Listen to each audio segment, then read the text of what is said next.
മർക്കോസ് എഴുതിയ സുവിശേഷം അധ്യായം 9. അവൻ അവരോട് പറഞ്ഞു, ദൈവരാജ്യം ശക്തിയോടെ സമാഗതമാകുന്നത് കാണുന്നതുവരെ മരിക്കുകയില്ലാത്ത ചിലർ ഇവിടെ നിൽക്കുന്നവരിലുണ്ടെന്ന് സത്യമായി ഞാൻ നിങ്ങളോട് പറയുന്നു. യേശു രൂപാന്തരപ്പെടുന്നു.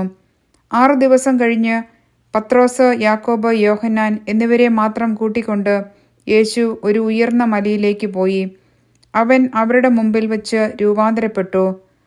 അവൻ്റെ വസ്ത്രങ്ങൾ ഭൂമിയിലെ ഏതൊരു അലക്കുകാരനും വെളുപ്പിക്കാൻ കഴിയുന്നതിനേക്കാൾ വെണ്മയും തിളക്കവുമുള്ളവയായി. ഏലിയായും മോശയും പ്രത്യക്ഷപ്പെട്ട് യേശുവിനോട് സംസാരിച്ചു കൊണ്ടിരുന്നു. അപ്പോൾ പത്രോസ് യേശുവിനോട് പറഞ്ഞു, ഗുരു, നാം ഇവിടെയായിരിക്കുന്നത് നല്ലതാണ്.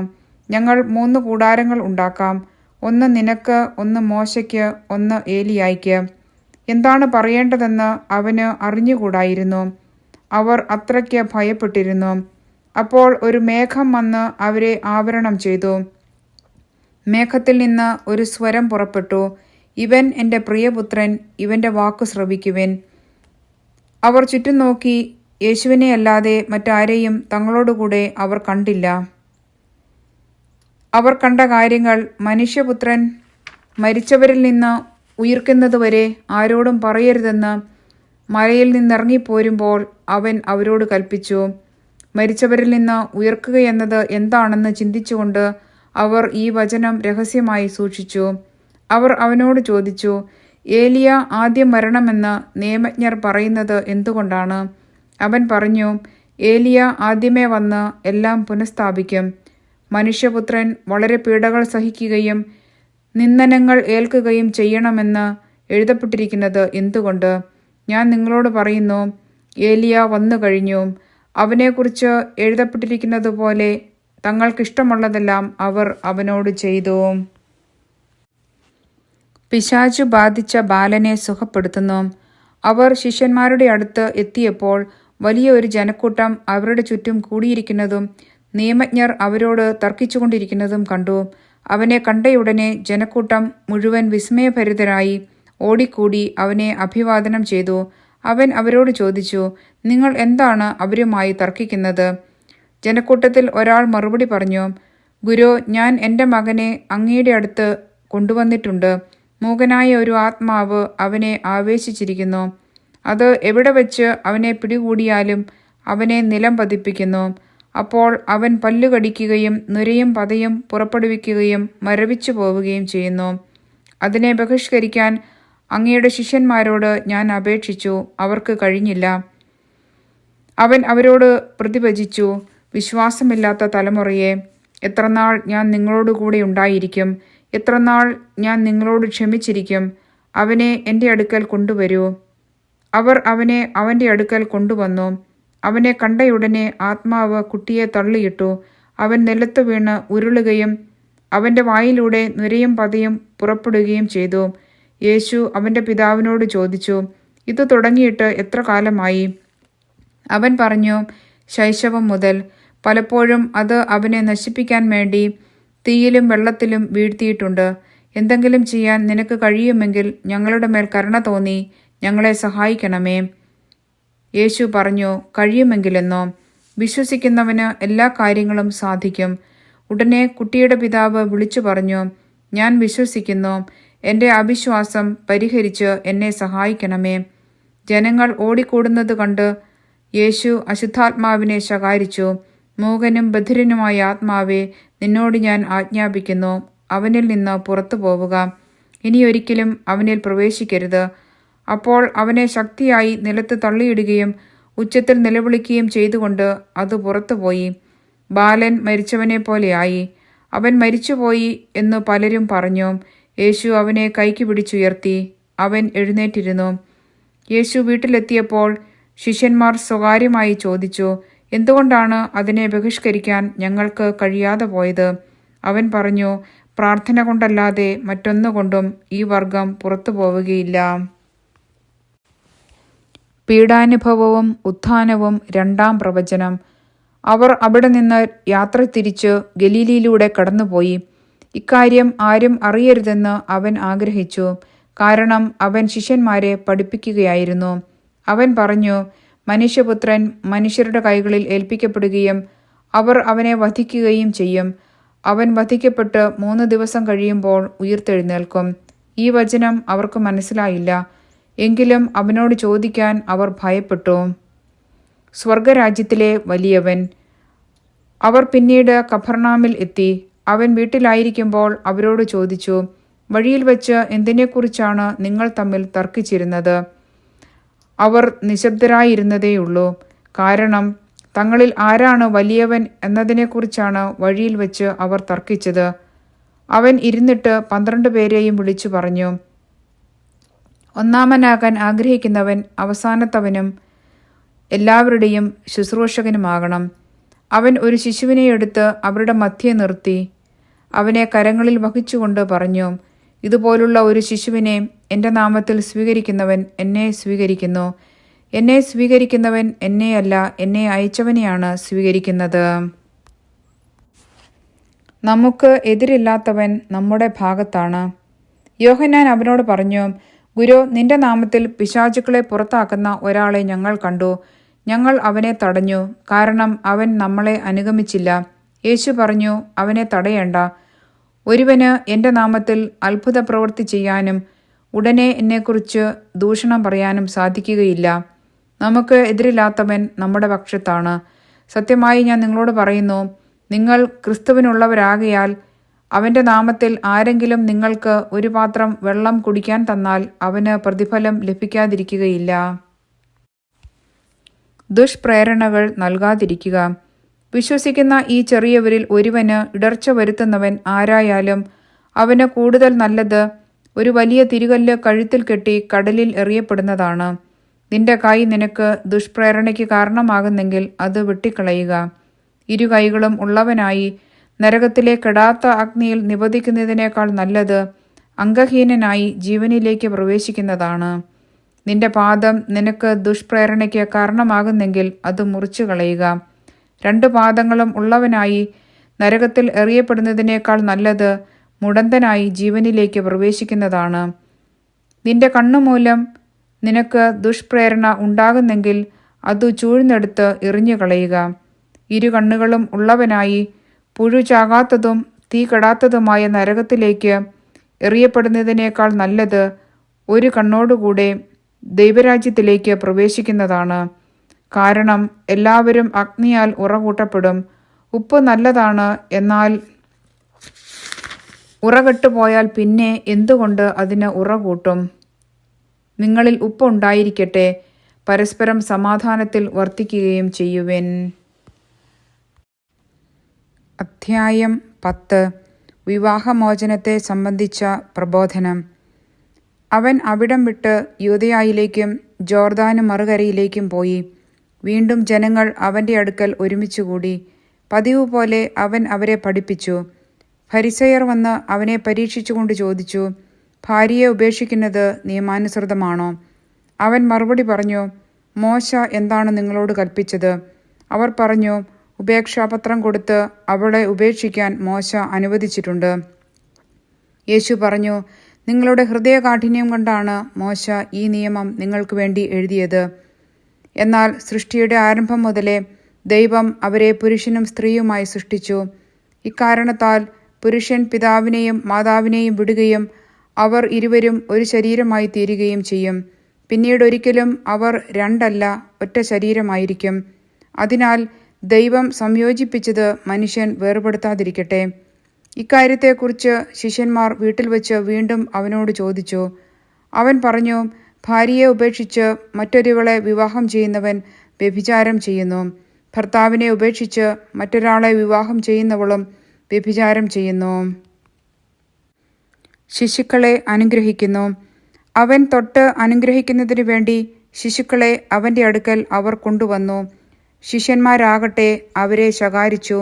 ഇത് കണ്ടപ്പോൾ യേശു കോപിച്ച് അവരോട് പറഞ്ഞു, ശിശുക്കൾ എൻ്റെ അടുത്ത് വരാൻ അനുവദിക്കുവിൻ, അവരെ തടയരുത്. എന്തെന്നാൽ ദൈവരാജ്യം അവരെ പോലുള്ളവരുടേതാണ്. സത്യമായി ഞാൻ നിങ്ങളോട് പറയുന്നു, ശിശുവിനെപ്പോലെ ദൈവരാജ്യം സ്വീകരിക്കാത്ത ആരും അതിൽ പ്രവേശിക്കുകയില്ല. അവൻ ശിശുക്കളെ എടുത്ത് അവരുടെ മേൽ കൈകൾ വെച്ച് അനുഗ്രഹിച്ചു. ധനികനും ദൈവരാജ്യവും. യേശു വഴിയിലേക്കിറങ്ങിയപ്പോൾ ഒരുവൻ ഓടിവന്ന് അവൻ്റെ മുമ്പിൽ മുട്ടുകുത്തി ചോദിച്ചു, നല്ലവനായ ഗുരു, നിത്യജീവൻ അവകാശമാക്കാൻ ഞാൻ എന്തു ചെയ്യണം? യേശു അവനോട് ചോദിച്ചു, എന്തുകൊണ്ടാണ് നീ എന്നെ നല്ലവൻ എന്ന് വിളിക്കുന്നത്? ദൈവം ഒരുവനല്ലാതെ നല്ലവനായി ആരും ഇല്ല. പ്രമാണങ്ങൾ നിനക്കറിയാമല്ലോ. കൊല്ലരുത്, വ്യഭിചാരം ചെയ്യരുത്, മോഷ്ടിക്കരുത്, കള്ളസാക്ഷ്യം നൽകരുത്, വഞ്ചിക്കരുത്, പിതാവിനെയും മാതാവിനെയും ബഹുമാനിക്കുക. അവൻ പറഞ്ഞു, ഗുരു, ചെറുപ്പം മുതൽ ഞാൻ ഇവയെല്ലാം പാലിക്കുന്നുണ്ട്. യേശു സ്നേഹപൂർവ്വം അവനെ കടാക്ഷിച്ചുകൊണ്ട് പറഞ്ഞു, നിനക്ക് ഒരു കുറവുണ്ട്. പോയി നിനക്കുള്ളതെല്ലാം വിറ്റ് ദരിദ്രർക്ക് കൊടുക്കുക. അപ്പോൾ സ്വർഗത്തിൽ നിനക്ക് നിക്ഷേപമുണ്ടാകും. പിന്നെ വന്ന് എന്നെ അനുഗമിക്കുക. ഈ വചനം കേട്ട് അവൻ വിഷാദിച്ച് സങ്കടത്തോടെ തിരിച്ചുപോയി. കാരണം അവന് വളരെയേറെ സമ്പത്തുണ്ടായിരുന്നു. യേശു ചുറ്റും നോക്കി ശിഷ്യരോട് പറഞ്ഞു, സമ്പന്നൻ ദൈവരാജ്യത്തിൽ പ്രവേശിക്കുക എത്ര പ്രയാസം! അവൻ്റെ വാക്ക് കേട്ട് ശിഷ്യന്മാർ വിസ്മയിച്ചു. യേശു വീണ്ടും അവരോട് പറഞ്ഞു, മക്കളെ, ദൈവരാജ്യത്തിൽ പ്രവേശിക്കുക എത്ര പ്രയാസം! ധനവാൻ ദൈവരാജ്യത്തിൽ പ്രവേശിക്കുന്നതിനേക്കാൾ എളുപ്പം ഒട്ടകം സൂചിക്കുഴയിലൂടെ കടക്കുന്നതാണ്. അവർ അത്യന്തം വിസ്മയഭരിതരായി ചോദിച്ചു, അങ്ങനെയെങ്കിൽ രക്ഷപ്പെടാൻ ആർക്ക് കഴിയും? യേശു അവരുടെ നേരെ നോക്കി പറഞ്ഞു, മനുഷ്യന് ഇത് അസാധ്യമാണ്, ദൈവത്തിന് അങ്ങനെയല്ല. അവിടുത്തേക്ക് എല്ലാം സാധിക്കും. പത്രോസ് പറഞ്ഞു, ഇതാ ഞങ്ങൾ എല്ലാം ഉപേക്ഷിച്ച് നിന്നെ അനുഗമിച്ചിരിക്കുന്നു. യേശു പ്രതിഭജിച്ചു, സത്യമായി ഞാൻ നിങ്ങളോട് പറയുന്നു, എന്നെ പ്രതിയും സുവിശേഷത്തെ പ്രതിയും ഭവനത്തെയോ സഹോദരന്മാരെയോ സഹോദരിമാരെയോ മാതാവിനെയോ പിതാവിനെയോ മക്കളെയോ വയലുകളെയോ ത്യജിക്കുന്നവരിലാർക്കും ഇവിടെ വച്ച് തന്നെ 100 ഇരട്ടി ലഭിക്കാതിരിക്കുകയില്ല. ഭവനങ്ങളും സഹോദരന്മാരും സഹോദരിമാരും മാതാക്കളും മക്കളും വയലുകളും അവയോടൊപ്പം പീഡനങ്ങളും വരാനിരിക്കുന്ന കാലത്ത് നിത്യജീവനും. എന്നാൽ മുമ്പന്മാരിൽ പലരും പിമ്പന്മാരും പിമ്പന്മാരിൽ പലരും മുമ്പന്മാരുമാകും. പീഡാനുഭവവും ഉത്ഥാനവും 3-ാം പ്രവചനം. അവർ ജെറുസലേമിലേക്കുള്ള വഴിയെ നടന്നു പോവുകയായിരുന്നു. യേശു അവരുടെ മുമ്പിൽ നടന്നിരുന്നു. അവർ വിസ്മയിച്ചു. അനുയാത്ര ചെയ്തിരുന്നവർ ഭയപ്പെടുകയും ചെയ്തു. അവൻ 12 പേരെയും അടുത്ത് വിളിച്ച് തനിക്ക് സംഭവിക്കാനിരിക്കുന്ന കാര്യങ്ങൾ പറയാൻ തുടങ്ങി. ഇതാ, നമ്മൾ ജെറുസലേമിലേക്ക് പോകുന്നു. മനുഷ്യപുത്രൻ പ്രധാന പുരോഹിതന്മാർക്കും നിയമജ്ഞന്മാർക്കും ഏൽപ്പിക്കപ്പെടും.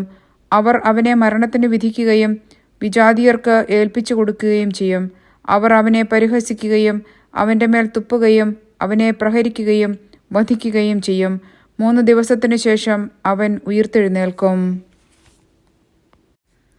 സെബദി പുത്രന്മാരുടെ അഭ്യർത്ഥന. സെബദി പുത്രന്മാരായ യാക്കോബും യോഹന്നാനും അവനെ സമീപിച്ച് അപേക്ഷിച്ചു, ഗുരു, ഞങ്ങൾ അങ്ങയോട് അപേക്ഷിക്കുന്നതെന്തും ഞങ്ങൾക്ക് ചെയ്തു തരണമെന്ന് ഞങ്ങൾ ആഗ്രഹിക്കുന്നു. അവൻ ചോദിച്ചു, നിങ്ങൾക്ക് വേണ്ടി ഞാൻ എന്തു ചെയ്യണമെന്നാണ് നിങ്ങൾ ആഗ്രഹിക്കുന്നത്? അവർ പറഞ്ഞു, അങ്ങയുടെ മഹത്വത്തിൽ ഞങ്ങളിൽ ഒരാൾ അങ്ങയുടെ വലത്തുവശത്തും മറ്റേയാൾ ഇടത്തുവശത്തും ഉപവിഷ്ടരാകാൻ അനുവദിക്കണമേ. യേശു പ്രതിവചിച്ചു, നിങ്ങൾ ആവശ്യപ്പെടുന്നത് എന്താണെന്ന് നിങ്ങൾ അറിയുന്നില്ല. ഞാൻ കുടിക്കുന്ന പാനപാത്രം കുടിക്കാനോ ഞാൻ സ്വീകരിക്കുന്ന സ്നാനം സ്വീകരിക്കാനോ നിങ്ങൾക്ക് കഴിയുമോ? ഞങ്ങൾക്ക് കഴിയും എന്ന് അവർ മറുപടി പറഞ്ഞു. യേശു അവരോട് പറഞ്ഞു, ഞാൻ കുടിക്കുന്ന പാനപാത്രം നിങ്ങൾ കുടിക്കും, ഞാൻ സ്വീകരിക്കുന്ന സ്നാനം നിങ്ങൾ സ്വീകരിക്കും. എന്നാൽ എൻ്റെ വലത്തുവശത്തോ ഇടത്തുവശത്തോ ഇരിക്കാനുള്ള വരം തരേണ്ടത് ഞാനല്ല, അത് ആർക്കു വേണ്ടി സജ്ജമാക്കപ്പെട്ടിരിക്കുന്നുവോ അവർക്കുള്ളതാണ്. ഇത് കേട്ടപ്പോൾ ബാക്കി 10 പേർക്ക് യാക്കോബിനോടും യോഹന്നാനോടും അമർഷം തോന്നി. യേശു അവരെ അടുത്തു വിളിച്ചു പറഞ്ഞു, വിജാതിയരുടെ ഭരണകർത്താക്കൾ അവരുടെ മേൽ യജമാനത്വം പുലർത്തുന്നുവെന്നും അവരുടെ പ്രമാണികൾ അവരുടെ മേൽ അധികാരം പ്രയോഗിക്കുന്നുവെന്നും നിങ്ങൾക്കറിയാമല്ലോ. എന്നാൽ നിങ്ങളുടെ ഇടയിൽ അങ്ങനെയാകരുത്. നിങ്ങളിൽ വലിയവനാകാൻ ആഗ്രഹിക്കുന്നവൻ നിങ്ങളുടെ ശുശ്രൂഷകനായിരിക്കണം. നിങ്ങളിൽ ഒന്നാമനാകാൻ ആഗ്രഹിക്കുന്നവൻ എല്ലാവരുടെയും ദാസനുമായിരിക്കണം. മനുഷ്യപുത്രൻ വന്നിരിക്കുന്നത് ശുശ്രൂഷിക്കപ്പെടാനല്ല, ശുശ്രൂഷിക്കാനും സ്വന്തം ജീവൻ അനേകർക്കു വേണ്ടി മോചനദ്രവ്യമായി നൽകാനുമത്രേ. ബർത്തിമേയുസിന് കാഴ്ച നൽകുന്നു. അവർ ജെറീക്കോയിലെത്തി. അവൻ ശിഷ്യരോടും വലിയൊരു ജനാവലിയോടും കൂടെ ജെറീക്കോ വിട്ടുപോകുമ്പോൾ തിമേയുസിന്റെ പുത്രനായ ബർത്തിമേയുസ് എന്ന അന്ധയാചകൻ വഴിയരികിൽ ഇരിപ്പുണ്ടായിരുന്നു. നസ്രായനായ യേശുവാണ് പോകുന്നതെന്നറിഞ്ഞപ്പോൾ അവൻ ഉച്ചത്തിൽ വിളിച്ചു പറഞ്ഞു, ദാവീദിന്റെ പുത്രനായ യേശുവേ, എന്നിൽ കനിയണമേ. നിശബ്ദനായിരിക്കുവാൻ പറഞ്ഞുകൊണ്ട് പലരും അവനെ ശകാരിച്ചു. എന്നാൽ അവൻ കൂടുതൽ ഉച്ചത്തിൽ വിളിച്ചു പറഞ്ഞു, ദാവീദിന്റെ പുത്ര, എന്നിൽ കനിയണമേ. യേശു പെട്ടെന്ന് നിന്നിട്ടു പറഞ്ഞു, അവനെ വിളിക്കുക. അവർ അന്ധനെ വിളിച്ച് അവനോട് പറഞ്ഞു, ധൈര്യമായിരിക്കൂ, എഴുന്നേൽക്കുക, യേശു നിന്നെ വിളിക്കുന്നു. അവൻ പുറംകുപ്പായം ദൂരെ എറിഞ്ഞ് കുതിച്ചു ചാടി യേശുവിൻ്റെ അടുത്തെത്തി. യേശു ചോദിച്ചു, ഞാൻ നിനക്ക് വേണ്ടി എന്തു ചെയ്യണമെന്നാണ് നീ ആഗ്രഹിക്കുന്നത്? അന്ധൻ അവനോട് പറഞ്ഞു, ഗുരോ, എനിക്ക് കാഴ്ച വീണ്ടു കിട്ടണം. യേശു പറഞ്ഞു, നീ പൊയ്ക്കൊള്ളുക, നിന്റെ വിശ്വാസം നിന്നെ രക്ഷിച്ചിരിക്കുന്നു. തൽക്ഷണം അവന് കാഴ്ച ലഭിച്ചു. അവൻ യേശുവിനെ അനുഗമിച്ചു. അധ്യായം 11. ജെറുസലേമിലേക്ക് രാജകീയ പ്രവേശനം. അവർ ജെറുസലേമിനെ സമീപിക്കുകയായിരുന്നു. ഒലിവുമലയ്ക്ക് സമീപമുള്ള ബെത്ഫഗെ, ബെഥാനിയ എന്നീ സ്ഥലങ്ങൾക്കടുത്തെത്തിയപ്പോൾ അവൻ 2 ശിഷ്യന്മാരെ അയച്ചുകൊണ്ട് പറഞ്ഞു, എതിരെ കാണുന്ന ഗ്രാമത്തിലേക്ക് ചെല്ലുവിൻ. അതിൽ പ്രവേശിക്കുമ്പോൾ തന്നെ ആരും ഒരിക്കലും കയറിയിട്ടില്ലാത്ത ഒരു കഴുതക്കുട്ടിയെ കെട്ടിയിരിക്കുന്നത് കാണും. അതിനെ അഴിച്ചുകൊണ്ടുവരുവിൻ.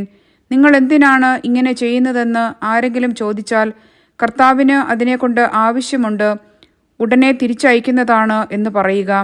അവർ പോയി തെരുവിൽ ഒരു പടിവാതിൽക്കൽ ഒരു കഴുതക്കുട്ടിയെ കെട്ടിയിരിക്കുന്നത് കണ്ടു. അവർ അതിനെ അഴിക്കുമ്പോൾ അവിടെ നിന്നിരുന്നവർ അവരോട് ചോദിച്ചു, നിങ്ങൾ എന്തിനാണ് കഴുതക്കുട്ടിയെ അഴിക്കുന്നത്? യേശു പറഞ്ഞതുപോലെ ശിഷ്യന്മാർ മറുപടി പറഞ്ഞു. അതിനെ കൊണ്ടുപോകാൻ അവർ അനുവദിച്ചു. അവർ കഴുതക്കുട്ടിയെ യേശുവിൻ്റെ അടുത്ത് കൊണ്ടുവന്ന് അതിൻ്റെ പുറത്ത് തങ്ങളുടെ വസ്ത്രങ്ങൾ വിരിച്ചു. അവൻ കയറിയിരുന്നു. വളരെ പേർ തെരുവീഥിയിൽ തങ്ങളുടെ വസ്ത്രങ്ങൾ വിരിച്ചു. മറ്റുള്ളവർ വയലിൽ നിന്ന് പച്ചിലക്കൊമ്പുകൾ മുറിച്ച് നിരത്തി.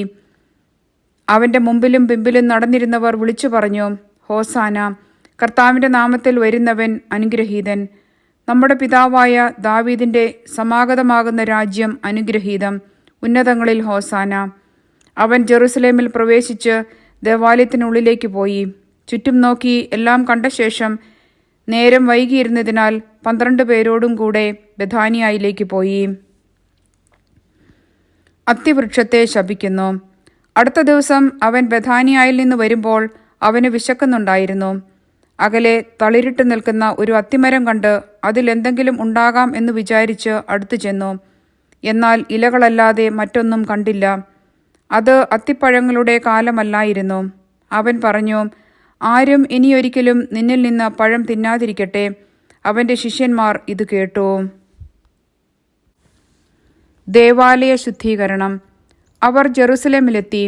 അവൻ ദേവാലയത്തിൽ പ്രവേശിച്ച് അവിടെ ക്രയവിക്രയം ചെയ്തുകൊണ്ടിരുന്നവരെ പുറത്താക്കാൻ തുടങ്ങി. നാണയമാറ്റക്കാരുടെ മേശകളും പ്രാവ് വിൽപ്പനക്കാരുടെ ഇരിപ്പിടങ്ങളും അവൻ തട്ടിമറിച്ചിട്ടു. ദേവാലയത്തിലൂടെ പാത്രങ്ങൾ ചുമന്നുകൊണ്ടുപോകാൻ ആരെയും അവൻ അനുവദിച്ചില്ല. അവൻ അവരെ പഠിപ്പിച്ചു, എൻ്റെ ഭവനം എല്ലാ ജനതകൾക്കുമുള്ള പ്രാർത്ഥനാലയം എന്ന് വിളിക്കപ്പെടും എന്ന് എഴുതപ്പെട്ടിട്ടില്ലേ? നിങ്ങൾ അതിനെ കവർച്ചക്കാരുടെ ഗുഹയാക്കി തീർത്തിരിക്കുന്നു. ഇത് കേട്ടപ്പോൾ പ്രധാന പുരോഹിതന്മാരും നിയമജ്ഞരും അവനെ നശിപ്പിക്കാൻ മാർഗം അന്വേഷിച്ചു. കാരണം അവനെ അവർ ഭയപ്പെട്ടു. ജനങ്ങളെല്ലാം അവൻ്റെ പ്രബോധനങ്ങളെക്കുറിച്ച് വിസ്മയിച്ചിരുന്നു.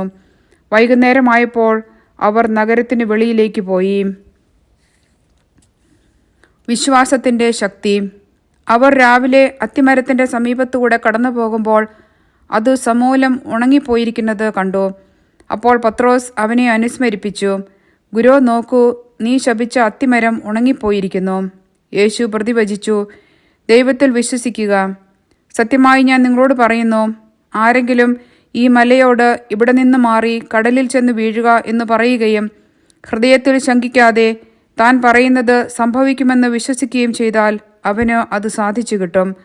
അതിനാൽ ഞാൻ പറയുന്നു, പ്രാർത്ഥിക്കുകയും യാചിക്കുകയും ചെയ്യുന്ന എന്തും ലഭിക്കുമെന്ന് വിശ്വസിക്കുവിൻ. നിങ്ങൾക്ക് ലഭിക്കുക തന്നെ ചെയ്യും. നിങ്ങൾ പ്രാർത്ഥിക്കുമ്പോൾ നിങ്ങൾക്ക് ആരോടെങ്കിലും എന്തെങ്കിലും വിരോധമുണ്ടെങ്കിൽ അത് ക്ഷമിക്കുവിൻ. അപ്പോൾ സ്വർഗത്തിലുള്ള നിങ്ങളുടെ പിതാവ് നിങ്ങളുടെ തെറ്റുകൾ ക്ഷമിക്കും. യേശുവിൻ്റെ അധികാരം. അവർ വീണ്ടും ജെറുസലേമിൽ വന്നു. അവൻ ദേവാലയത്തിലൂടെ നടക്കുമ്പോൾ പ്രധാന പുരോഹിതന്മാരും നിയമജ്ഞരും ജനപ്രമാണികളും അവൻ്റെ അടുത്തെത്തി. അവർ അവനോട് ചോദിച്ചു, എന്തധികാരത്താലാണ് നീ ഇവയൊക്കെ ചെയ്യുന്നത്? ഇവ പ്രവർത്തിക്കുന്നതിന് ആരാണ് നിനക്ക് അധികാരം നൽകിയത്? യേശു പറഞ്ഞു, ഞാൻ നിങ്ങളോട് ഒരു കാര്യം ചോദിക്കാം, എന്നോട് ഉത്തരം പറയുവിൻ. എന്തധികാരത്താലാണ് ഞാൻ ഇവ ചെയ്യുന്നതെന്ന് അപ്പോൾ പറയാം. യോഹന്നാന്റെ ജ്ഞാനസ്നാനം സ്വർഗത്തിൽ നിന്നോ മനുഷ്യരിൽ നിന്നോ? ഉത്തരം പറയുവിൻ. അവർ പരസ്പരം ആലോചിച്ചു. സ്വർഗത്തിൽ നിന്ന് എന്ന് പറഞ്ഞാൽ പിന്നെ എന്തുകൊണ്ട് നിങ്ങൾ അവനെ വിശ്വസിച്ചില്ല എന്ന് അവൻ ചോദിക്കും. മനുഷ്യരിൽ നിന്ന് എന്ന് പറയാൻ അവർക്ക് ജനങ്ങളെ ഭയമായിരുന്നു. കാരണം യോഹന്നാൻ യഥാർത്ഥത്തിൽ ഒരു പ്രവാചകനാണെന്ന് എല്ലാവരും കരുതിയിരുന്നു. അതിനാൽ അവർ യേശുവിനോട് പറഞ്ഞു, ഞങ്ങൾക്ക് അറിഞ്ഞുകൂടാ. അപ്പോൾ യേശു പറഞ്ഞു, എന്തധികാരത്താലാണ് ഞാൻ ഇവ ചെയ്യുന്നതെന്ന് ഞാനും നിങ്ങളോട് പറയുന്നില്ല. അധ്യായം 12. മുന്തിരിത്തോട്ടത്തിലെ കൃഷിക്കാരുടെ ഉപമ. യേശു അവരോട് ഉപമകൾ വഴി സംസാരിക്കാൻ തുടങ്ങി. ഒരുവൻ ഒരു മുന്തിരിത്തോട്ടം നട്ടുപിടിപ്പിച്ചു, അതിനു ചുറ്റും വേലി കെട്ടി, മുന്തിരിച്ചക്ക് സ്ഥാപിച്ചു, ഒരു ഗോപുരവും പണിതു. അത് കൃഷിക്കാരെ ഏൽപ്പിച്ചിട്ട് അവൻ അവിടെ നിന്ന് പോയി. സമയമായപ്പോൾ മുന്തിരി ഫലങ്ങളിൽ നിന്ന് തൻ്റെ ഓഹരി ശേഖരിക്കാൻ അവൻ കൃഷിക്കാരുടെ അടുത്തേക്ക് ഭൃത്യനെ അയച്ചു. എന്നാൽ അവർ അവനെ പിടിച്ച് അടിക്കുകയും വെറും കൈയോടെ പറഞ്ഞയക്കുകയും ചെയ്തു. വീണ്ടും അവൻ മറ്റൊരു ഭൃത്യനെ അയച്ചു. അവർ അവനെ തലയ്ക്ക് പരിക്കേൽപ്പിക്കുകയും അപമാനിച്ചയക്കുകയും ചെയ്തു. അവൻ വീണ്ടും ഒരുവനെ അയച്ചു. അവനെ അവർ കൊന്നുകളഞ്ഞു. മറ്റു പലരെയും അയച്ചു. ചിലരെ അവർ അടിക്കുകയും ചിലരെ കൊല്ലുകയും ചെയ്തു. അവന് ഇനി ഒരുവൻ മാത്രം അവശേഷിച്ചു, തൻ്റെ പ്രിയപുത്രൻ. എൻ്റെ പുത്രനെ അവർ മാനിക്കും എന്ന് പറഞ്ഞ് അവസാനം അവനെയും അവരുടെ അടുത്തേക്ക് അയച്ചു. കൃഷിക്കാർ പരസ്പരം പറഞ്ഞു, ഇവനാണ് അവകാശി, ഇവനെ നമുക്ക് കൊന്നുകളയാം, അവകാശം നമ്മുടേതാകും. അവർ അവനെ പിടിച്ച് കൊന്ന് മുന്തിരിത്തോട്ടത്തിന് വെളിയിലേക്ക് എറിഞ്ഞു. ഇനി മുന്തിരിത്തോട്ടത്തിൻ്റെ ഉടമസ്ഥൻ എന്തു ചെയ്യും? അവൻ വന്ന് ആ കൃഷിക്കാരെ നശിപ്പിച്ച് മുന്തിരിത്തോട്ടം വേറെ ആളുകളെ ഏൽപ്പിക്കും. ഈ വിശുദ്ധ ലിഖിതം നിങ്ങൾ വായിച്ചിട്ടില്ലേ? പണിക്കാർ ഉപേക്ഷിച്ച കല്ല് തന്നെ മൂലക്കല്ലായി തീർന്നു. ഇത് കർത്താവിൻ്റെ പ്രവൃത്തിയാണ്. നമ്മുടെ ദൃഷ്ടിയിൽ ഇത് അത്ഭുതകരമായിരിക്കുന്നു. തങ്ങൾക്കെതിരായിട്ടാണ് ഈ ഉപമ അവൻ പറഞ്ഞതെന്ന് മനസ്സിലാക്കി അവർ അവനെ പിടിക്കാൻ ശ്രമിച്ചു. എന്നാൽ ജനക്കൂട്ടത്തെ അവർ ഭയപ്പെട്ടു. അതുകൊണ്ട് അവർ അവനെ വിട്ടുപോയി. സീസറിന് നികുതി കൊടുക്കണമോ? അവനെ വാക്കിൽ കൊടുക്കുന്നതിന് വേണ്ടി കുറെ ഫരിസയരെയും ഹെറോദേസ് പക്ഷക്കാരെയും അവർ അവൻ്റെ അടുത്തേക്ക് അയച്ചു. അവർ വന്ന് അവനോട് പറഞ്ഞു, ഗുരു, നീ സത്യവാനാണെന്നും ആരുടെയും മുഖം നോക്കാതെ നിർഭയം ദൈവത്തിൻ്റെ വഴി സത്യമായി പഠിപ്പിക്കുന്നെന്നും ഞങ്ങൾ അറിയുന്നു. സീസറിന് നികുതി കൊടുക്കുന്നത് നിയമാനുസൃതമോ അല്ലയോ? അവരുടെ കാപട്യം മനസ്സിലാക്കി അവൻ പറഞ്ഞു, നിങ്ങൾ എന്തിന് എന്നെ പരീക്ഷിക്കുന്നു? ഒരു ദനാറ എൻ്റെ അടുത്ത് കൊണ്ടുവരിക, ഞാൻ കാണട്ടെ. അവർ അത് കൊണ്ടുവന്നപ്പോൾ അവൻ ചോദിച്ചു, ഈ രൂപവും ലിഖിതവും ആരുടേതാണ്? സീസറിൻ്റേത് എന്ന് അവർ പറഞ്ഞു. യേശു അവരോട് പറഞ്ഞു, സീസറിനുള്ളത് സീസറിനും ദൈവത്തിനുള്ളത് ദൈവത്തിനും കൊടുക്കുക. അവർ അവനെക്കുറിച്ച് വിസ്മയിച്ചു. പുനരുത്ഥാനത്തെക്കുറിച്ച് വിവാദം. അനന്തരം പുനരുത്ഥാനമില്ല എന്ന് പറഞ്ഞിരുന്ന സദുക്കായർ അവനെ സമീപിച്ച് ചോദിച്ചു, ഗുരു, ഒരുവൻ സന്താനമില്ലാതെ മരിക്കുകയും ഭാര്യ ജീവിച്ചിരിക്കുകയും ചെയ്യുന്നെങ്കിൽ അവൻ്റെ സഹോദരൻ അവളെ ഭാര്യയായി സ്വീകരിച്ച് അവനു വേണ്ടി സന്താനങ്ങളെ ഉത്പാദിപ്പിക്കണമെന്ന് മോശയുടെ കൽപ്പനയിൽ ഉണ്ട്. ഒരിടത്ത് 7 സഹോദരന്മാരുണ്ടായിരുന്നു. ഒന്നാമൻ ഒരുവളെ വിവാഹം ചെയ്തു, അവൻ സന്താനമില്ലാതെ മരിച്ചു. രണ്ടാമൻ അവളെ സ്വീകരിച്ചു, അവനും സന്താനമില്ലാതെ മരിച്ചു. മൂന്നാമനും അങ്ങനെ തന്നെ സംഭവിച്ചു. ഇങ്ങനെ 7 പേരും സന്താനമില്ലാതെ മരിച്ചു. അവസാനം ആ സ്ത്രീയും മരിച്ചു. പുനരുത്ഥാനത്തിൽ അവർ ഉയർത്തെഴുന്നേൽക്കുമ്പോൾ അവൾ ആരുടെ ഭാര്യയായിരിക്കും? അവൾ 7 പേരുടെയും ഭാര്യയായിരുന്നല്ലോ. യേശു അവരോട് പറഞ്ഞു, വിശുദ്ധ ലിഖിതങ്ങളോ ദൈവത്തിൻ്റെ ശക്തിയോ അറിയാത്തതുകൊണ്ടല്ലേ നിങ്ങൾക്ക് തെറ്റുപറ്റുന്നത്? എന്തെന്നാൽ മരിച്ചവരിൽ നിന്ന് ഉയർത്തെഴുന്നേൽക്കുമ്പോൾ അവർ വിവാഹം ചെയ്യുകയോ ചെയ്തു കൊടുക്കുകയോ ഇല്ല, മറിച്ച് അവർ സ്വർഗത്തിലെ ദൂതന്മാരെ പോലെ ആയിരിക്കും. മരിച്ചവർ ഉയർത്തെഴുന്നേൽക്കുന്നതിനെക്കുറിച്ച് ദൈവം ഉൾപ്പടർപ്പിൽ നിന്ന് മോശയോട് അരുളി ചെയ്തത് എന്താണെന്ന് മോശയുടെ പുസ്തകത്തിൽ നിങ്ങൾ വായിച്ചിട്ടില്ലേ? അവിടുന്ന് പറഞ്ഞു, ഞാൻ അബ്രഹത്തിൻ്റെ ദൈവവും ഇസഹാക്കിൻ്റെ ദൈവവും യാക്കോബിൻ്റെ ദൈവവും ആണ്. അവിടുന്ന് മരിച്ചവരുടെയല്ല, ജീവിക്കുന്നവരുടെ ദൈവമാണ്. നിങ്ങൾക്ക് വലിയ തെറ്റുപറ്റിയിരിക്കുന്നു. സുപ്രധാന കൽപ്പനകൾ. ഒരു നിയമജ്ഞൻ വന്ന് അവരുടെ വിവാദം കേട്ടു. അവൻ നന്നായി ഉത്തരം പറയുന്നുവെന്ന് മനസ്സിലാക്കി അവനോട് ചോദിച്ചു, എല്ലാറ്റിലും പ്രധാനമായ കൽപ്പന ഏതാണ്? യേശു പ്രതിവചിച്ചു, ഇതാണ് ഒന്നാമത്തെ കൽപ്പന. ഇസ്രായേലേ, കേൾക്കുക. നമ്മുടെ ദൈവമായ കർത്താവാണ് ഏക കർത്താവ്. നീ നിന്റെ ദൈവമായ കർത്താവിനെ പൂർണ്ണ ഹൃദയത്തോടും പൂർണ്ണ ആത്മാവോടും പൂർണ്ണ മനസ്സോടും പൂർണ്ണ ശക്തിയോടും കൂടെ സ്നേഹിക്കുക. രണ്ടാമത്തെ കൽപ്പന, നിന്നെപ്പോലെ തന്നെ നിന്റെ അയൽക്കാരനെയും സ്നേഹിക്കുക. ഇവയേക്കാൾ വലിയ കൽപ്പനയൊന്നുമില്ല. നിയമജ്ഞൻ പറഞ്ഞു, ഗുരു, അങ്ങ് പറഞ്ഞത് ശരി തന്നെ. അവിടുന്ന് ഏകനാണെന്നും അവിടുന്നല്ലാതെ മറ്റൊരു ദൈവമില്ലെന്നും അവിടുത്തെ പൂർണ്ണ ഹൃദയത്തോടും പൂർണ്ണ മനസ്സോടും പൂർണ്ണ ശക്തിയോടും കൂടെ സ്നേഹിക്കുന്നതും തന്നെപ്പോലെ തന്നെ അയൽക്കാരനെ സ്നേഹിക്കുന്നതും എല്ലാ ദഹനബലികളെയും യാഗങ്ങളെയും കാൾ മഹനീയമാണെന്നും അങ്ങ് പറഞ്ഞത് സത്യമാണ്. അവൻ ബുദ്ധിപൂർവ്വം മറുപടി പറഞ്ഞു എന്ന് മനസ്സിലാക്കി യേശു പറഞ്ഞു, നീ ദൈവരാജ്യത്തിൽ നിന്ന് അകലെയല്ല. പിന്നീട് യേശുവിനോട് ചോദ്യം ചോദിക്കാൻ ആരും ധൈര്യപ്പെട്ടില്ല. ക്രിസ്തു ദാവീദിൻ്റെ പുത്രൻ. ദേവാലയത്തിൽ പഠിപ്പിച്ചുകൊണ്ടിരുന്നപ്പോൾ യേശു ചോദിച്ചു, ക്രിസ്തു ദാവീദിൻ്റെ പുത്രനാണെന്ന് നിയമജ്ഞർ പറയുന്നതെങ്ങനെ? പരിശുദ്ധാത്മാവിനാൽ പ്രചോദിതനായി ദാവീദ് തന്നെ പറഞ്ഞിട്ടുണ്ട്, കർത്താവ് എൻ്റെ കർത്താവിനോട് അരുളി ചെയ്തു, ഞാൻ നിന്റെ ശത്രുക്കളെ നിന്റെ പാദങ്ങൾക്ക് കീഴിലാക്കുവോളം നീ എൻ്റെ വലത്തുഭാഗത്ത് ഉപവിഷ്ടനാവുക. ദാവീദ് തന്നെ അവനെ കർത്താവ് എന്ന് വിളിക്കുന്നു. പിന്നെ എങ്ങനെയാണ് അവൻ അവൻ്റെ പുത്രനാകുന്നത്? ജനക്കൂട്ടം സന്തോഷപൂർവ്വം അവൻ്റെ വാക്കുകൾ ശ്രവിച്ചു. നിയമജ്ഞരെ വിമർശിക്കുന്നു. അവൻ ഇങ്ങനെ പഠിപ്പിച്ചു, നിങ്ങൾ നിയമജ്ഞരെ സൂക്ഷിച്ചുകൊള്ളുവിൻ. നീണ്ട മേലങ്കികൾ ധരിച്ച് നടക്കാനും പൊതുസ്ഥലങ്ങളിൽ അഭിവാദനം സ്വീകരിക്കാനും സിനഗോഗുകളിൽ മുഖ്യസ്ഥാനങ്ങളും വിരുന്നുകളിൽ അഗ്രാസനങ്ങളും ലഭിക്കാനും അവർ ആഗ്രഹിക്കുന്നു. എന്നാൽ അവർ വിധവകളുടെ ഭവനങ്ങൾ വിഴുങ്ങുകയും ദീർഘമായി പ്രാർത്ഥിക്കുന്നുവെന്ന് നടിക്കുകയും ചെയ്യുന്നു. ഇവർക്ക് കൂടുതൽ കഠിനമായ ശിക്ഷാവിധി ലഭിക്കും. വിധവയുടെ കാണിക്കാം. അവൻ ഭണ്ഡാരത്തിന് എതിർവശത്തിരുന്ന് ജനക്കൂട്ടം ഭണ്ഡാരത്തിൽ നാണയത്തുട്ടുകൾ ഇടുന്നത് ശ്രദ്ധിച്ചു.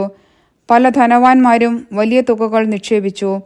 അപ്പോൾ ദരിദ്രയായ ഒരു വിധവ വന്ന് ഏറ്റവും വില കുറഞ്ഞ 2 ചെമ്പു നാണയങ്ങൾ ഇട്ടു.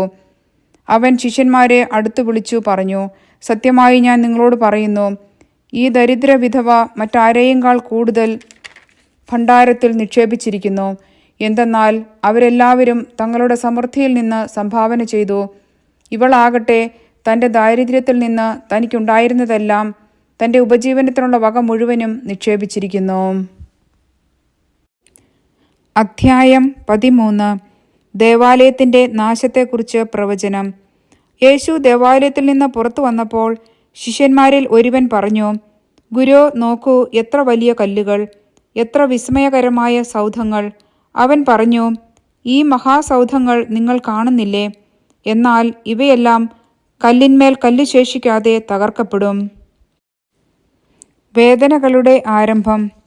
അനന്തരം അവൻ ഒലിവുമലയിൽ ദേവാലയത്തിന് അഭിമുഖമായി ഇരിക്കുമ്പോൾ പത്രോസും യാക്കോബും യോഹന്നാനും അന്ത്രയോസും അവനോട് സ്വകാര്യമായി ചോദിച്ചു, ഇത് എന്നു സംഭവിക്കുമെന്നും ഇവയെല്ലാം പൂർത്തിയാകാൻ തുടങ്ങുമ്പോൾ അടയാളം എന്തായിരിക്കുമെന്നും ഞങ്ങളോട് പറയുക. യേശു അവരോട് പറഞ്ഞു, ആരും നിങ്ങളെ വഴിതെറ്റിക്കാതിരിക്കാൻ സൂക്ഷിച്ചുകൊള്ളുവിൻ. ഞാനാണ് എന്ന് പറഞ്ഞ് പലരും എൻ്റെ നാമത്തിൽ വരും. അവർ അനേകരെ വഴിതെറ്റിക്കും. നിങ്ങൾ യുദ്ധങ്ങളെപ്പറ്റി കേൾക്കും, അവയെപ്പറ്റി കിംവദന്തികളും. അപ്പോൾ നിങ്ങൾ അസ്വസ്ഥരാകരുത്. ഇതെല്ലാം സംഭവിക്കേണ്ടതാണ്, എന്നാൽ അപ്പോഴും അവസാനമായിട്ടില്ല. ജനം ജനത്തിനെതിരായും രാജ്യം രാജ്യത്തിനെതിരായും തലയുയർത്തും. പല സ്ഥലങ്ങളിൽ ഭൂകമ്പങ്ങളും ക്ഷാമങ്ങളും ഉണ്ടാകും. ഇതെല്ലാം ഈറ്റുനോവിൻ്റെ ആരംഭം മാത്രം. നിങ്ങൾ ജാഗരൂകരായിരിക്കുവിൻ. അവർ നിങ്ങളെ ന്യായാധിപ സംഘങ്ങൾക്ക് ഏൽപ്പിച്ചു കൊടുക്കും. സിനഗോഗുകളിൽ വെച്ച് നിങ്ങളെ പ്രഹരിക്കും. ദേശാധിപതികളുടെയും രാജാക്കന്മാരുടെയും മുമ്പാകെ എനിക്ക് സാക്ഷ്യം നൽകാൻ നിങ്ങൾ നിൽക്കും. എന്നാൽ ആദ്യം എല്ലാ ജനതകളോടും സുവിശേഷം പ്രസംഗിക്കപ്പെടേണ്ടിയിരിക്കുന്നു. അവർ നിങ്ങളെ ഏൽപ്പിച്ചു കൊടുക്കാൻ കൊണ്ടുപോകുമ്പോൾ എന്തു പറയണം എന്ന് വിചാരിച്ച് ഉത്കണ്ഠാകുലരാകേണ്ട. ആ സമയത്ത് നിങ്ങൾക്ക് ലഭിക്കുന്നതെന്തോ അത് സംസാരിക്കുവിൻ. നിങ്ങളല്ല, പരിശുദ്ധാത്മാവായിരിക്കും സംസാരിക്കുക. സഹോദരൻ സഹോദരനെയും പിതാവ് പുത്രനെയും മരണത്തിന് ഏൽപ്പിച്ചു കൊടുക്കും. മക്കൾ മാതാപിതാക്കന്മാരെ എതിർക്കുകയും അവരെ വധിക്കുകയും ചെയ്യും. എൻ്റെ നാമത്തെ പ്രതി നിങ്ങളെ എല്ലാവരും ദ്വേഷിക്കും. അവസാനം വരെ സഹിച്ചു നിൽക്കുന്നവൻ രക്ഷ പ്രാപിക്കും. ഭീകര ദുരിതങ്ങളുടെ കാലം. വിനാശത്തിൻ്റെ അശുദ്ധ ലക്ഷണം നിൽക്കരുതാത്തിടത്ത് നിൽക്കുന്നത് നിങ്ങൾ കാണുമ്പോൾ വായിക്കുന്നവൻ ഗ്രഹിച്ചുകൊള്ളട്ടെ. യൂദയായിലുള്ളവർ പർവ്വതങ്ങളിലേക്ക് പലായനം ചെയ്യട്ടെ. പുരമുകളിലായിരിക്കുന്നവൻ താഴെ ഇറങ്ങുകയോ വീട്ടിൽ നിന്ന് എന്തെങ്കിലും എടുക്കാൻ അകത്തു പ്രവേശിക്കുകയോ അരുത്. വയലിലായിരിക്കുന്നവൻ മേലങ്കി എടുക്കാൻ പിന്തിരിയരുത്. ആ ദിവസങ്ങളിൽ ഗർഭിണികൾക്കും മുലയൂട്ടുന്നവർക്കും ദുരിതം. ഇത് ശീതകാലത്ത് സംഭവിക്കാതിരിക്കാൻ പ്രാർത്ഥിക്കുവിൻ. ദൈവത്തിൻ്റെ സൃഷ്ടികർമ്മത്തിൻ്റെ ആരംഭം മുതൽ ഇന്നുവരെ ഉണ്ടായിട്ടില്ലാത്തതും ഇനിയൊരിക്കലും ഉണ്ടാകാത്തതുമായ കഷ്ടതകൾ ആ ദിവസങ്ങളിൽ ഉണ്ടാകും. കർത്താവ് ആ ദിവസങ്ങൾ ചുരുക്കിയില്ലായിരുന്നെങ്കിൽ ഒരുവനും രക്ഷപ്പെടുകയില്ലായിരുന്നു.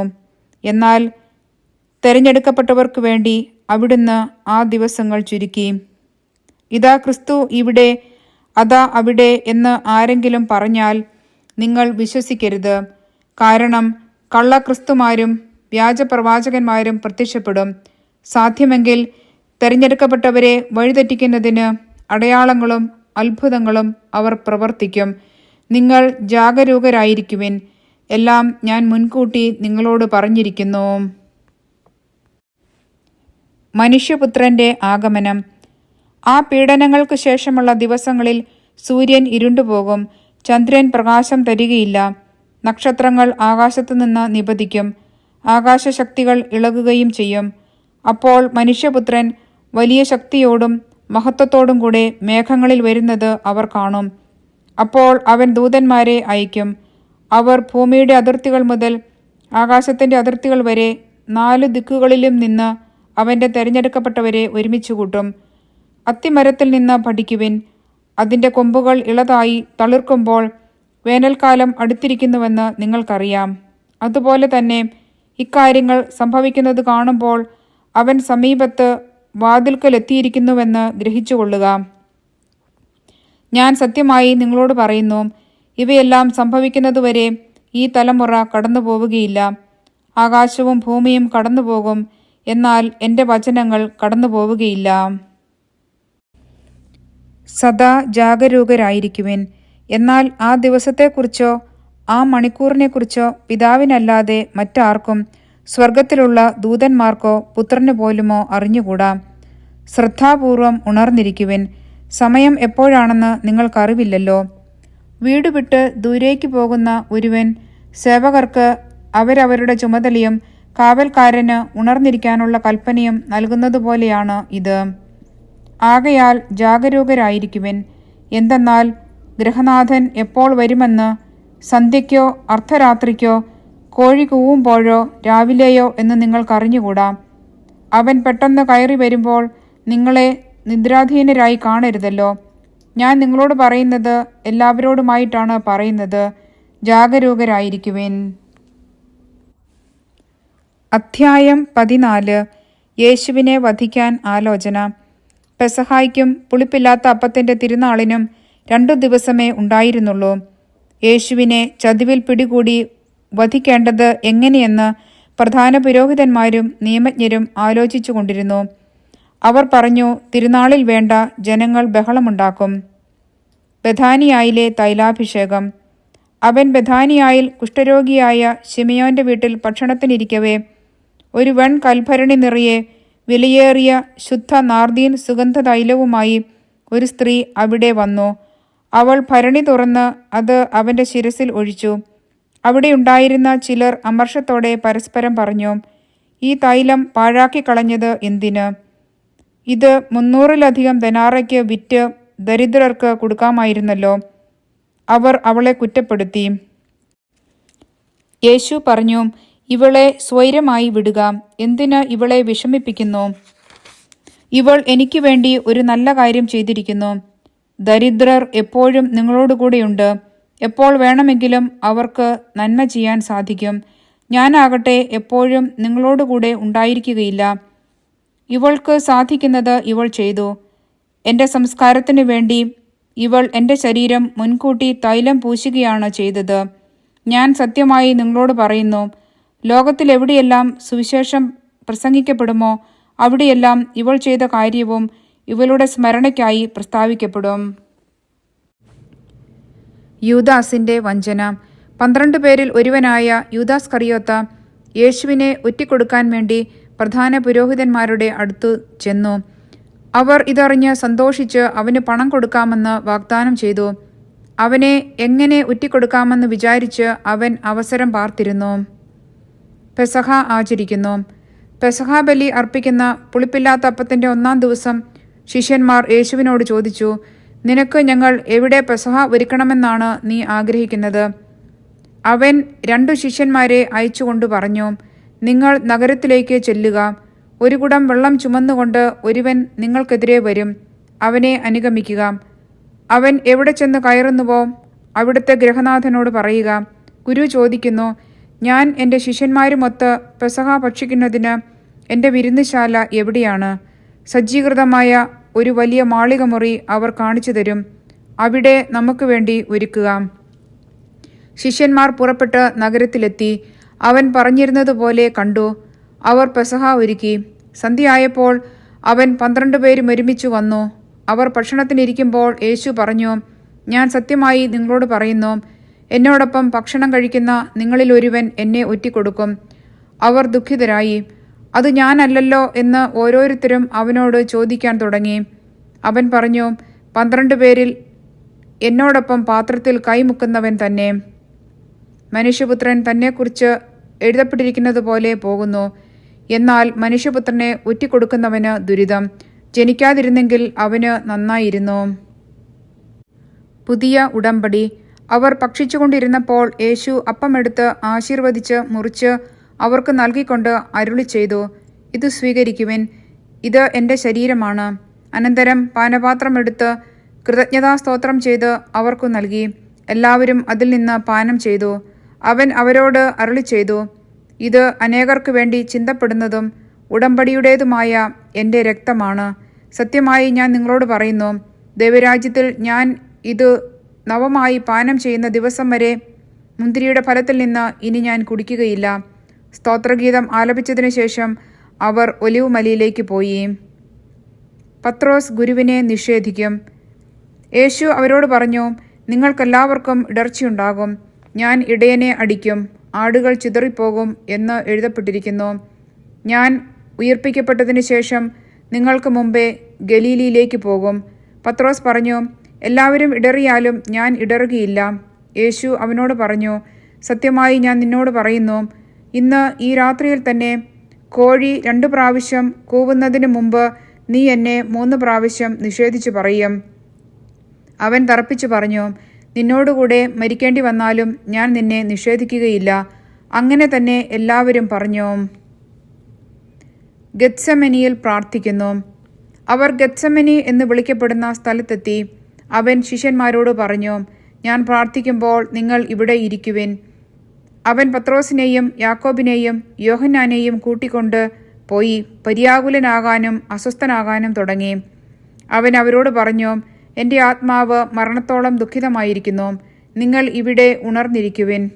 അവൻ അല്പദൂരം മുന്നോട്ട് ചെന്ന് നിലത്ത് വീണ്, സാധ്യമെങ്കിൽ ആ മണിക്കൂർ തന്നെ കടന്നു പോകട്ടെ എന്ന് പ്രാർത്ഥിച്ചു.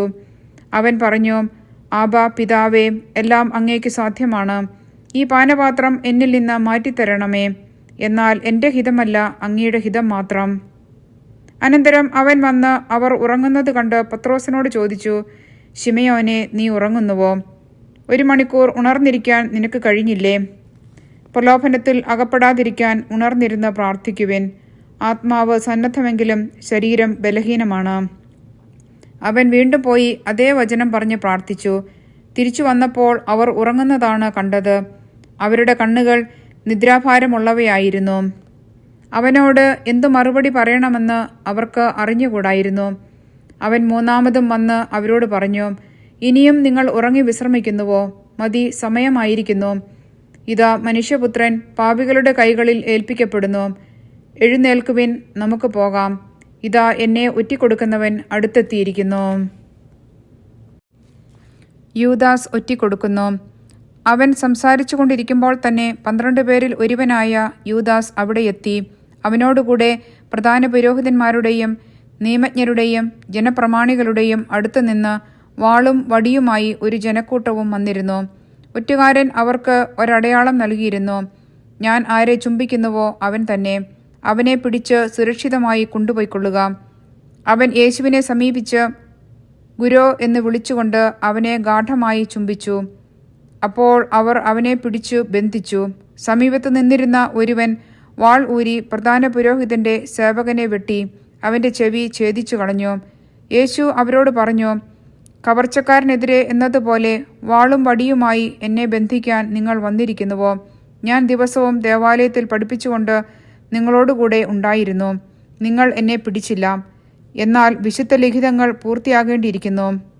അപ്പോൾ ശിഷ്യന്മാരെല്ലാവരും അവനെ വിട്ട് ഓടിപ്പോയി. എന്നാൽ ഒരു യുവാവ് അവനെ അനുഗമിച്ചു. അവൻ ഒരു പുതപ്പ് മാത്രമേ തൻ്റെ ശരീരത്തിൽ ചുറ്റിയിരുന്നുള്ളൂ. അവർ അവനെ പിടിച്ചു. അവൻ പുതപ്പുപേക്ഷിച്ച് നഗ്നനായി ഓടിപ്പോയി. ന്യായാധിപ സംഘത്തിൻ്റെ മുൻപിൽ അവർ യേശുവിനെ പ്രധാന പുരോഹിതന്റെ അടുത്തേക്ക് കൊണ്ടുപോയി. എല്ലാ പുരോഹിത പ്രമുഖന്മാരും ജനപ്രമാണികളും നിയമജ്ഞരും ഒരുമിച്ചുകൂടി. പത്രോസ് പ്രധാന പുരോഹിതന്റെ മുറ്റം വരെ അവനെ അല്പം അകലെയായി അനുഗമിച്ചു. പിന്നീട് അവൻ പരിചാരകരോടൊപ്പം തീ കാഞ്ഞുകൊണ്ടിരുന്നു. പുരോഹിത പ്രമുഖന്മാരും ന്യായാധിപ സംഘം മുഴുവനും യേശുവിനെ വധിക്കുന്നതിന് അവനെതിരെ സാക്ഷ്യം അന്വേഷിച്ചു. പക്ഷേ അവർ കണ്ടെത്തിയില്ല. പലരും അവനെതിരെ കള്ളസാക്ഷ്യം പറഞ്ഞെങ്കിലും അവ തമ്മിൽ പൊരുത്തപ്പെട്ടില്ല. ചിലർ എഴുന്നേറ്റ് അവനെതിരെ ഇപ്രകാരം കള്ളസാക്ഷ്യം പറഞ്ഞു, കൈകൊണ്ട് പണിത ഈ ദേവാലയം ഞാൻ നശിപ്പിക്കുകയും കൈകൊണ്ട് പണിയാത്ത മറ്റൊന്ന് 3 ദിവസം കൊണ്ട് നിർമ്മിക്കുകയും ചെയ്യും എന്ന് ഇവൻ പറയുന്നത് ഞങ്ങൾ കേട്ടിട്ടുണ്ട്. ഇക്കാര്യത്തിലും അവരുടെ സാക്ഷ്യങ്ങൾ പൊരുത്തപ്പെട്ടില്ല. പ്രധാന പുരോഹിതൻ മധ്യത്തിൽ എഴുന്നേറ്റ് നിന്ന് യേശുവിനോട് ചോദിച്ചു, ഇവർ നിനക്കെതിരെ സാക്ഷ്യപ്പെടുത്തുന്നതിന് നിനക്ക് മറുപടിയൊന്നും പറയാനില്ലേ? അവൻ നിശബ്ദനായിരുന്നു, മറുപടിയൊന്നും പറഞ്ഞില്ല. പ്രധാന പുരോഹിതൻ വീണ്ടും ചോദിച്ചു, നീയാണോ വാഴ്ത്തപ്പെട്ടവന്റെ പുത്രനായ ക്രിസ്തു? യേശു പറഞ്ഞു, ഞാൻ തന്നെ. മനുഷ്യപുത്രൻ ശക്തിയുടെ വലത്തുഭാഗത്ത് ഉപവിഷ്ടനായിരിക്കുന്നതും വാനമേഘങ്ങളിൽ വരുന്നതും നിങ്ങൾ കാണും. അപ്പോൾ പ്രധാന പുരോഹിതൻ വസ്ത്രം വലിച്ചു കീറിക്കൊണ്ട് പറഞ്ഞു, ഇനി സാക്ഷികളെ കൊണ്ട് നമുക്ക് എന്താവശ്യം? ദൈവദൂഷണം നിങ്ങൾ കേട്ടുവല്ലോ. നിങ്ങൾക്ക് എന്തു തോന്നുന്നു? അവൻ മരണത്തിന് അർഹനാണെന്ന് അവരെല്ലാവരും വിധിച്ചു. ചിലർ അവനെ തുപ്പാനും അവന്റെ മുഖം മൂടിക്കെട്ടി മുഷ്ടി കൊണ്ട് ഇടിക്കാനും നീ പ്രവചിക്കുക എന്ന് അവനോട് പറയാനും തുടങ്ങി. ഭൃത്യന്മാർ അവന്റെ ചെകിട്ടത്തടിച്ചു. പത്രോസ് തള്ളിപ്പറയുന്നു.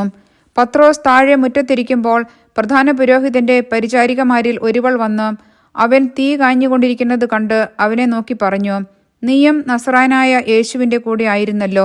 അവനാകട്ടെ, നീ പറയുന്നത് എന്തെന്ന് ഞാൻ അറിയുന്നില്ല, എനിക്ക് മനസ്സിലാകുന്നുമില്ല എന്ന് നിഷേധിച്ചു പറഞ്ഞു. പിന്നെ അവൻ പുറത്ത് പടിവാതിൽക്കലേക്ക് പോയി.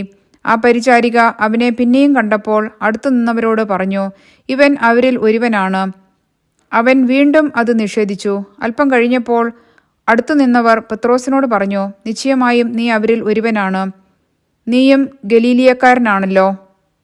നിങ്ങൾ പറയുന്ന ആ മനുഷ്യനെ ഞാൻ അറിയുന്നില്ല എന്ന് പറഞ്ഞ് അവൻ ശപിക്കാനും ആണയിടുവാനും തുടങ്ങി. ഉടൻ തന്നെ കോഴി 2 പ്രാവശ്യം കൂവി. കോഴി 2 പ്രാവശ്യം കൂവുന്നതിന് മുൻപ് നീ 3 പ്രാവശ്യം എന്നെ നിഷേധിക്കുമെന്ന് യേശു പറഞ്ഞ വാക്ക് അപ്പോൾ പത്രോസ് ഓർമ്മിച്ചു. അവൻ ഉള്ളുരുകി കരഞ്ഞു. അധ്യായം 15. വിചാരണയും വിധിയും. അതിരാവിലെ തന്നെ പുരോഹിത പ്രമുഖന്മാർ ജനപ്രമാണികളോടും നിയമജ്ഞരോടും ന്യായാധിപ സംഘം മുഴുവനോടും ചേർന്ന് ആലോചന നടത്തി. അവർ യേശുവിനെ ബന്ധിച്ച് കൊണ്ടുപോയി പീലാത്തോസിനെ ഏൽപ്പിച്ചു. പീലാത്തോസ് അവനോട് ചോദിച്ചു, നീ യഹൂദരുടെ രാജാവാണോ? അവൻ മറുപടി പറഞ്ഞു, നീ തന്നെ പറയുന്നു. പുരോഹിത പ്രമുഖന്മാർ അവനിൽ പല കുറ്റങ്ങളും ആരോപിച്ചു. പീലാത്തോസ് വീണ്ടും ചോദിച്ചു, നിനക്ക് മറുപടിയൊന്നും പറയാനില്ലേ? നോക്കൂ, എത്ര കുറ്റങ്ങളാണ് അവർ നിന്റെ മേൽ ആരോപിക്കുന്നത്. എന്നാൽ യേശു മറുപടിയൊന്നും പറഞ്ഞില്ല. തന്മൂലം പീലാത്തോസ് വിസ്മയിച്ചു. ജനം ആവശ്യപ്പെടുന്ന ഒരു തടവുകാരനെ അവൻ തിരുനാളിൽ മോചിപ്പിക്കുക പതിവായിരുന്നു. വിപ്ലവത്തിനിടയിൽ കൊലപാതകം നടത്തിയ ബറാബാസ് എന്നൊരുവൻ വിപ്ലവകാരികളോടൊപ്പം തടങ്കലിൽ ഉണ്ടായിരുന്നു. ജനക്കൂട്ടം പീലാത്തോസിന്റെ അടുത്ത് ചെന്ന് പതിവുള്ള ആനുകൂല്യത്തിന് അപേക്ഷിച്ചു. അവൻ പറഞ്ഞു, യഹൂദരുടെ രാജാവിനെ ഞാൻ മോചിപ്പിച്ചു തരണമെന്നാണോ നിങ്ങൾ ആഗ്രഹിക്കുന്നത്? എന്തെന്നാൽ അസൂയ നിമിത്തമാണ് പുരോഹിത പ്രമുഖന്മാർ അവനെ ഏൽപ്പിച്ചു തന്നതെന്ന് അവന് അറിയാമായിരുന്നു. എന്നാൽ ബറാബാസിനെയാണ് വിട്ടുതരേണ്ടതെന്ന് ആവശ്യപ്പെടാൻ പുരോഹിത പ്രമുഖന്മാർ ജനക്കൂട്ടത്തെ പ്രേരിപ്പിച്ചു. പീലാത്തോസ് വീണ്ടും അവരോട് ചോദിച്ചു, യഹൂദരുടെ രാജാവെന്ന് നിങ്ങൾ വിളിക്കുന്നവനെ ഞാൻ എന്തു ചെയ്യണം? അവർ വിളിച്ചു പറഞ്ഞു, അവനെ ക്രൂശിക്കുക. പീലാത്തോസ് ചോദിച്ചു, അവൻ എന്തു തിന്മ പ്രവർത്തിച്ചു? അവർ കൂടുതൽ ഉച്ചത്തിൽ വിളിച്ചു പറഞ്ഞു, അവനെ ക്രൂശിക്കുക. അപ്പോൾ പീലാത്തോസ് ജനക്കൂട്ടത്തെ തൃപ്തിപ്പെടുത്താൻ തീരുമാനിച്ചുകൊണ്ട് ബറാബാസിനെ അവർക്ക് വിട്ടുകൊടുക്കുകയും യേശുവിനെ ചമ്മട്ടി കൊണ്ടടിപ്പിച്ചതിനു ശേഷം ക്രൂശിക്കാൻ ഏൽപ്പിച്ചു കൊടുക്കുകയും ചെയ്തു. പടയാളികളുടെ പരിഹാസം. അനന്തരം പടയാളികൾ യേശുവിനെ കൊട്ടാരത്തിനുള്ളിൽ പ്രത്തോറിയത്തിലേക്ക് കൊണ്ടുപോയി. അവർ സൈന്യവിഭാഗത്തെ മുഴുവൻ അണിനിരത്തി. അവർ അവനെ ചമപ്പ് വസ്ത്രം ധരിപ്പിക്കുകയും ഒരു മുൾക്കിരീടം മെടഞ്ഞ് അണിയിക്കുകയും ചെയ്തു. യഹൂദരുടെ രാജാവേ സ്വസ്തി എന്ന് അവർ അവനെ അഭിവാദനം ചെയ്യാൻ തുടങ്ങി. പിന്നീട് ഞാങ്ങണ കൊണ്ട് അവൻ്റെ ശിരസിൽ അടിക്കുകയും അവൻ്റെ മേൽ തുപ്പുകയും മുട്ടുകുത്തി അവനെ പ്രണമിക്കുകയും ചെയ്തു. അവനെ പരിഹസിച്ച ശേഷം ചമപ്പ് വസ്ത്രം അഴിച്ചുമാറ്റി അവൻ്റെ വസ്ത്രം വീണ്ടും ധരിപ്പിച്ചു. പിന്നീട് അവർ അവനെ കുരിശിൽ തറയ്ക്കാൻ കൊണ്ടുപോയി. കുരിശിൽ തറയ്ക്കുന്നു. അലക്സാണ്ടറിൻ്റെയും റൂഫസിൻ്റെയും പിതാവായ കിറേനാക്കാരൻ ശിമയോൻ നാട്ടിൻപുറത്തുനിന്ന് വന്ന് അതിലെ കടന്നു പോവുകയായിരുന്നു. യേശുവിൻ്റെ കുരിശ് ചുമക്കാൻ അവർ അവനെ നിർബന്ധിച്ചു. തലയോടിടം എന്നർത്ഥമുള്ള ഗോൽഗോഥായിൽ അവർ അവനെ കൊണ്ടുവന്നു. മീറ കലർത്തിയ വീഞ്ഞ് അവർ അവന് കൊടുത്തു. അവൻ അത് കുടിച്ചില്ല. പിന്നീട് അവർ അവനെ കുരിശിൽ തറച്ചു. അതിനുശേഷം അവർ അവൻ്റെ വസ്ത്രങ്ങൾ ഭാഗിച്ച് ഓരോരുത്തരും എടുക്കേണ്ട വീതത്തിന് കുറിയിട്ടു. അവർ അവനെ കുരിശിൽ തറച്ചപ്പോൾ 3-ാം മണിക്കൂറായിരുന്നു. യഹൂദരുടെ രാജാവ് എന്ന് അവൻ്റെ പേരിൽ ഒരു കുറ്റപത്രവും എഴുതി വച്ചിരുന്നു. അവനോടുകൂടെ 2 കവർച്ചക്കാരെയും അവർ കുരിശിൽ തറച്ചു. ഒരുവനെ അവൻ്റെ വലത്തുവശത്തും അപരനെ ഇടത്തുവശത്തും. അതിലെ കടന്നുപോയവർ തല കുലുക്കിക്കൊണ്ട് അവനെ ദുഷിച്ചു പറഞ്ഞു, ദേവാലയം നശിപ്പിച്ച് 3 ദിവസം കൊണ്ട് വീണ്ടും പണിയുന്നവനെ, നിന്നെ തന്നെ രക്ഷിക്കുക, കുരിശിൽ നിന്ന് ഇറങ്ങി വരിക. അതുപോലെ തന്നെ പുരോഹിത പ്രമുഖന്മാരും നിയമജ്ഞരും പരിഹാസപൂർവ്വം പരസ്പരം പറഞ്ഞു, ഇവൻ മറ്റുള്ളവരെ രക്ഷിച്ചു, തന്നെ തന്നെ രക്ഷിക്കാൻ ഇവന് സാധിക്കുന്നില്ല. ഞങ്ങൾ കണ്ടു വിശ്വസിക്കുന്നതിനു വേണ്ടി ഇസ്രായേലിൻ്റെ രാജാവായ ക്രിസ്തു ഇപ്പോൾ കുരിശിൽ നിന്ന് ഇറങ്ങി വരട്ടെ. അവനോടൊപ്പം ക്രൂശിക്കപ്പെട്ടവരും അവനെ പരിഹസിച്ചു. യേശുവിൻ്റെ മരണം. 6-ാം മണിക്കൂർ മുതൽ 9-ാം മണിക്കൂർ വരെ ഭൂമി മുഴുവൻ അന്ധകാരം വ്യാപിച്ചു. 9-ാം മണിക്കൂർ ആയപ്പോൾ യേശു ഉച്ചത്തിൽ നിലവിളിച്ചു, എലോയ് എലോയ് ലാമ സബക്താനി, അതായത് എൻ്റെ ദൈവമേ, എൻ്റെ ദൈവമേ, നീ എന്നെ ഉപേക്ഷിച്ചത് എന്തുകൊണ്ട്? അടുത്തു നിന്നിരുന്ന ചിലർ അത് കേട്ടു പറഞ്ഞു, ഇതാ അവൻ ഏലിയായെ വിളിക്കുന്നു. ഒരുവൻ ഓടിവന്ന് നീർപ്പഞ്ഞി വിനാഗിരിയിൽ മുക്കി ഒരു ഞാങ്ങണമേൽ ചുറ്റി അവന് കുടിക്കാൻ കൊടുത്തുകൊണ്ട് പറഞ്ഞു, ആകട്ടെ അവനെ താഴെയിറക്കാൻ ഏലിയ വരുമോ എന്ന് നമുക്ക് കാണാം. യേശു ഉച്ചത്തിൽ നിലവിളിച്ച് ജീവൻ വെടിഞ്ഞു. അപ്പോൾ ദേവാലയത്തിലെ തിരശ്ശീല മുകളിൽ നിന്ന് താഴെ വരെ 2ആയി കീറി. അവന് അഭിമുഖമായി നിന്നിരുന്ന ശതാധിപൻ അവൻ ഇപ്രകാരം മരിച്ചത് കണ്ടു പറഞ്ഞു, സത്യമായും ഈ മനുഷ്യൻ ദൈവപുത്രനായിരുന്നു. ഇതെല്ലാം കണ്ടുകൊണ്ട് ദൂരെ കുറെ സ്ത്രീകളും നിന്നിരുന്നു. മഗ്ദലേന മറിയവും യോസയുടെയും ചെറിയ യാക്കോബിൻ്റെയും അമ്മയായ മറിയവും സലോമിയും അക്കൂട്ടത്തിൽ ഉണ്ടായിരുന്നു. യേശു ഗലീലിയിലായിരുന്നപ്പോൾ അവനെ അനുഗമിക്കുകയും ശുശ്രൂഷിക്കുകയും ചെയ്തവരാണ് ഇവർ. കൂടാതെ അവനോടുകൂടെ ജെറുസലമിലേക്ക് വന്ന മറ്റനവധി സ്ത്രീകളും അവിടെ ഉണ്ടായിരുന്നു. യേശുവിനെ സംസ്കരിക്കുന്നു. അന്ന് സാബത്തിന് തൊട്ടു മുമ്പുള്ള ഒരുക്ക ദിവസമായിരുന്നു. അതിനാൽ വൈകുന്നേരമായപ്പോൾ അരിമത്യാക്കാരനായ ജോസഫ് ധൈര്യപൂർവ്വം പീലാത്തോസിനെ സമീപിച്ചു. അവൻ ആലോചനാ സംഘത്തിലെ ബഹുമാന്യനായ ഒരംഗവും ദൈവരാജ്യം പ്രതീക്ഷിച്ചിരുന്നവനുമായിരുന്നു. അവൻ പീലാത്തോസിന്റെ അടുത്തെത്തി യേശുവിന്റെ ശരീരം ചോദിച്ചു. അവൻ മരിച്ചു കഴിഞ്ഞുവോ എന്ന് പീലാത്തോസ് വിസ്മയിച്ചു. അവൻ ശതാധിപനെ വിളിച്ച് അവൻ ഇതിനകം മരിച്ചു കഴിഞ്ഞോ എന്ന് അന്വേഷിച്ചു. ശതാധിപനിൽ നിന്ന് വിവരം അറിഞ്ഞതിനു ശേഷം അവൻ മൃതദേഹം ജോസഫിന് വിട്ടുകൊടുത്തു. ജോസഫ് ഒരു തുണി വാങ്ങി അവനെ താഴെയിറക്കി. അതിൽ പൊതിഞ്ഞ് പാറയിൽ വെട്ടിയൊരുക്കിയ കല്ലറയിൽ അവനെ സംസ്കരിക്കുകയും കല്ലറയുടെ വാതിൽക്കൽ ഒരു കല്ല് ഉരുട്ടി വയ്ക്കുകയും ചെയ്തു. അവനെ സംസ്കരിച്ച സ്ഥലം മഗ്ദലേന മറിയവും യോസയുടെ അമ്മയായ മറിയവും കണ്ടു. അധ്യായം 16. യേശുവിൻ്റെ പുനരുത്ഥാനം. സാബത്ത് കഴിഞ്ഞപ്പോൾ മഗ്ദലേന മറിയവും യാക്കോബിന്റെ അമ്മയായ മറിയവും സലോമിയും അവനെ അഭിഷേകം ചെയ്യുന്നതിനു വേണ്ടി സുഗന്ധദ്രവ്യങ്ങൾ വാങ്ങി. ആഴ്ചയുടെ ആദ്യ ദിവസം അതിരാവിലെ സൂര്യൻ ഉദിച്ചപ്പോൾ തന്നെ അവർ ശവകുടീരത്തിലേക്ക് പോയി. അവർ തമ്മിൽ പറഞ്ഞു, ആരാണ് നമുക്ക് വേണ്ടി ശവകുടീരത്തിൻ്റെ വാതിൽക്കൽ നിന്ന് കല്ല് ഉരുട്ടി മാറ്റുക? എന്നാൽ അവർ നോക്കിയപ്പോൾ ആ കല്ല് ഉരുട്ടി മാറ്റിയിരിക്കുന്നു. അത് വളരെ വലുതായിരുന്നു താനും. അവർ ശവകുടീരത്തിനുള്ളിൽ പ്രവേശിച്ചപ്പോൾ വെള്ളവസ്ത്രം ധരിച്ച ഒരു യുവാവ് വലത്തുഭാഗത്തിരിക്കുന്നത് കണ്ടു. അവർ വിസ്മയിച്ചു പോയി.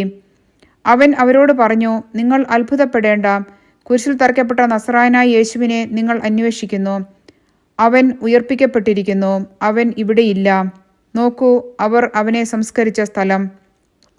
നിങ്ങൾ പോയി അവൻ്റെ ശിഷ്യന്മാരോടും പത്രോസിനോടും പറയുക, അവൻ നിങ്ങൾക്ക് മുമ്പേ ഗലീലയിലേക്ക് പോകുന്നു. അവൻ നിങ്ങളോട് പറഞ്ഞിരുന്നത് പോലെ അവിടെ വെച്ച് നിങ്ങൾ അവനെ കാണും. അവർ ശവകുടീരത്തിൽ നിന്ന് പുറത്തിറങ്ങി ഓടി. എന്തെന്നാൽ അവർ പേടിച്ചു വിറയ്ക്കുകയും ആശ്ചര്യപ്പെടുകയും ചെയ്തിരുന്നു. അവർ ആരോടും ഒന്നും പറഞ്ഞില്ല. അവർ അത്യന്തം ഭയപ്പെട്ടിരുന്നു. ശിഷ്യർക്ക് പ്രത്യക്ഷപ്പെടുന്നു. ആഴ്ചയുടെ 1-ാം ദിവസം രാവിലെ ഉയിർത്തെഴുന്നേറ്റതിനു ശേഷം യേശു ആദ്യം മഗ്ദലേന മറിയത്തിന് പ്രത്യക്ഷപ്പെട്ടു. ഇവളിൽ നിന്നാണ് അവൻ 7 പിശാചുക്കളെ പുറത്താക്കിയത്. അവൾ ചെന്ന് അവനോടുകൂടെ ഉണ്ടായിരുന്നവരെ വിവരമറിയിച്ചു. അവർ ദുഃഖത്തിലാണ്ട് വിലപിച്ചിരിക്കുകയായിരുന്നു. അവൻ ജീവിച്ചിരിക്കുന്നു എന്നും അവൾക്ക് കാണപ്പെട്ടു എന്നും കേട്ടപ്പോൾ അവർ വിശ്വസിച്ചില്ല. ഇതിനുശേഷം അവരിൽ 2 പേർ ഗ്രാമത്തിലേക്ക് നടന്നു പോകുമ്പോൾ അവൻ വേറൊരു രൂപത്തിൽ അവർക്ക് പ്രത്യക്ഷപ്പെട്ടു. അവർ പോയി ബാക്കിയുള്ളവരെ വിവരമറിയിച്ചു. അവരെയും അവർ വിശ്വസിച്ചില്ല. ശിഷ്യഗണത്തിന് പ്രേഷിത ദൗത്യം. പിന്നീട് അവർ 11 പേർ ഭക്ഷണത്തിനിരിക്കുമ്പോൾ അവൻ അവർക്ക് പ്രത്യക്ഷപ്പെട്ടു. ഉയിർപ്പിക്കപ്പെട്ടതിനു ശേഷം തന്നെ കണ്ടവരെ വിശ്വസിക്കാത്തത് നിമിത്തം അവരുടെ വിശ്വാസരാഹിത്യത്തെയും ഹൃദയകാഠിന്യത്തെയും അവൻ കുറ്റപ്പെടുത്തി. അവൻ അവരോട് പറഞ്ഞു, നിങ്ങൾ ലോകമെങ്ങും പോയി എല്ലാ സൃഷ്ടികളോടും സുവിശേഷം പ്രസംഗിക്കുവിൻ. വിശ്വസിച്ച് സ്നാനം സ്വീകരിക്കുന്നവൻ രക്ഷിക്കപ്പെടും, വിശ്വസിക്കാത്തവൻ ശിക്ഷിക്കപ്പെടും. വിശ്വസിക്കുന്നവരോടുകൂടെ ഈ അടയാളങ്ങൾ ഉണ്ടായിരിക്കും. അവർ എൻ്റെ നാമത്തിൽ പിശാചുക്കളെ ബഹിഷ്കരിക്കും, പുതിയ ഭാഷകൾ സംസാരിക്കും. അവർ സർപ്പങ്ങളെ കയ്യിലെടുക്കും. മാരകമായ എന്തു കുടിച്ചാലും അത് അവരെ ഉപദ്രവിക്കുകയില്ല. അവർ രോഗികളുടെ മേൽ കൈകൾ വയ്ക്കും. അവർ സുഖം പ്രാപിക്കുകയും ചെയ്യും. യേശുവിൻ്റെ സ്വർഗാരോഹണം. കർത്താവായ യേശു അവരോട് സംസാരിച്ചതിന് ശേഷം സ്വർഗത്തിലേക്ക് സമ്മോഹിക്കപ്പെട്ടു. അവൻ ദൈവത്തിൻ്റെ വലത്തുഭാഗത്ത് ഉപവിഷ്ടനായി. അവർ എല്ലായിടത്തും പോയി പ്രസംഗിച്ചു. കർത്താവ് അവരോടുകൂടെ പ്രവർത്തിക്കുകയും അടയാളങ്ങൾ കൊണ്ട് വചനം സ്ഥിരീകരിക്കുകയും ചെയ്തിരുന്നു.